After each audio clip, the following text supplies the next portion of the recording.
CBSE 12వ తరగతిలో ఈ ఏడాది కొత్తగా ప్రవేశపెట్టిన ఆన్ స్క్రీన్ మార్కింగ్ పద్ధతిపై వివాదం నేపథ్యంలో కేంద్ర ప్రభుత్వం కఠిన చర్యలు తీసుకుంది. CBSE chairman Rahul Singh board కార్యదర్శి హిమాన్సు గుప్తాను బదిలీ చేసింది. ఈ ఘటనపై విచారణకు కమిటీని ఏర్పాటు చేసింది. రాహుల్ సింగ్ మొత్తం సిబిఎస్ఈ బోర్డు పనితీరు, పరిపాలనా బాధ్యత నిర్వహిస్తూ ఉండగా హిమాన్సు బోర్డుకు సంబంధించిన చట్టపరమైన విషయాలు, ఆడిట్, ప్రజా సంబంధాలు వంటి విభాగాలను చూసుకుంటున్నారు.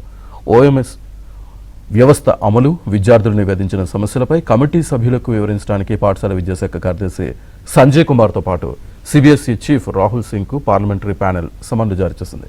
దీంతో ఉన్నతాధికారులు చర్యలకు ఉపక్రమించారు.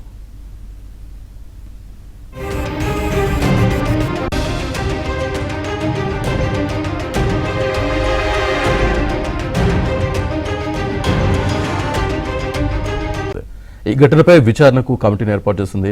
రాహుల్ సింగ్ మొత్తం సిబిఎస్ఈ బోర్డు పనితీరు, పరిపాలనా బాధ్యత నిర్వహిస్తూ ఉండగా హిమాన్సు బోర్డుకు సంబంధించిన చట్టపరమైన విషయాలు, ఆడిట్, ప్రజా సంబంధాలు వంటి విభాగాలను చూసుకుంటున్నారు.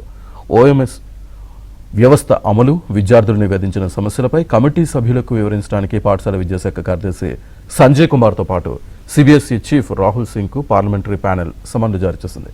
దీంతో ఉన్నతాధికారులు చర్యలకు ఉపక్రమించారు.